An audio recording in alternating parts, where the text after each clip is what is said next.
Preface. Of all the hustle and bustle we do with those in worldly affairs, we must ask ourselves, if this world is all there is.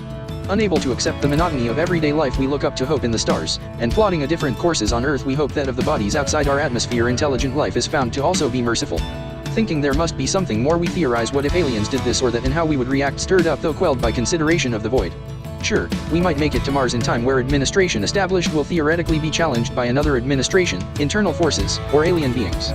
The odds that of the billions of stars there are some with planetary bodies that foster intelligent life is greater than less, but subduing hysteria we consider a void. Discussed since ancient times, Parmenides in his rigidity didn't acknowledge the idea of a void, seeing differentiation, change, and motion as non-existent. Denying the void as well in Book 4 of Physics, Aristotle disagrees with entities that are infinite, as we too would be of that void. Of incorporeal things, the void was acknowledged by Stoic philosophers as outside our world, whose lack of space is contrasted by the void's inexhaustible filling of nothingness. Many more have wrote on the void's existence: Chrysippus, Apollophanes, Posidonius, and even Ross. Though how can we define nothingness, and, if we are in it, how are we not something too? Some with the void in mind in the 1700s considered it filled with ether, some say it is empty space, and recently a quantum vacuum, but we are not talking about what's not in the universe. We are talking about what it is that we are and the extent of our container, but in relation to what? Considering the void, we also do nothing at all, while considered in this book is of what celestial bodies man may from our earth perceive with the eye and conceive and store in the catacombs of our minds. Like summing him up in the word, God, we do so to universe in it, as both are by definition inconceivable, but more so is the girth of light.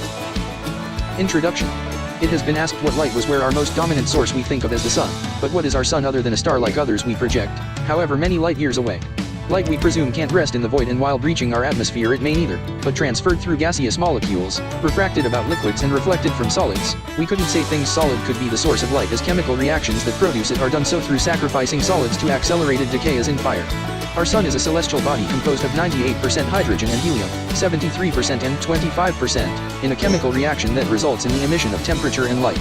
Sure, a more likely view that is a ball on a string tied to a stick, rotating the string eventually reaches the end of the string. The earth is to the ball what the string is to gravity, and the stick to the axis of the sun is disturbing. More disturbing is the alternate view that we are gradually moving further away from our sun. But it is perhaps the most disturbing and even absurd of us to think we are in some type of perfect balance. By we refer to mankind on earth, who wouldn't be were there not our sun is with it. The void, which seems so infinite at night, lasts only to the next morning's dawn. In the void there is at least thought, but of nothing without an object of perception. A friend said men are driven by their eyes. Then I replied, women and bunnies too. Whether geocentric or heliocentric, we are so in relation to the sun, but the sun is so to the galaxy, and that a Burgundian in the universe. Perhaps more primitive is the geocentric idea that the sun revolves around the earth, which is more often thought than said, but not necessarily wrong. Claudius Ptolemy was an Alexandrian astronomer amongst other things, who wrote a dozen treatises more or less, with one on planets, another astronomy, and one on astrology. In the evolution of thought concerning mankind in relation to the rest of creation, Ptolemy in his planetary works promotes modeling the universe from a geocentric perspective.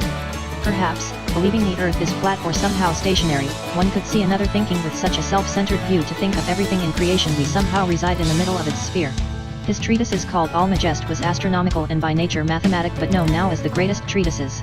His treatise in astrology is on the effects, Apodiles Matika, where more commonly it is called Tetrabiblos, meaning 4 books from Koine Greek. Presently accepted as fact is the heliocentric view that we mankind are revolving around the sun, which is true but only partially. With heliocentrism it may be best to reference Nicolaus Copernicus, whose contradictions found from his education at the University of Krakow and Ptolemy's geocentric view led to his own doctrine, painting a picture of a heliocentric universe. The evolution of our concept the universe changed as he published Commentarios, or Little Commentary of work on heliocentrism, while residing at Lichbark's castle before 1514. It's another way to look at our position in the universe, but not the only other than Ptolemy's. We say partially, because the sun is not a stationary object but moving through space and time to some unknown end, however far off, yet and still imminent. Observing celestial bodies in night sky sceneries, the void comes alive as in stars seemingly floating from night to night across clear midnight canopies, as proof that there is something or someplace outside the influence of English empiricism. Without the escape velocity necessary to discover anything under the sun, lacking taxonomy, we look to light and stars to plot courses for anywhere better.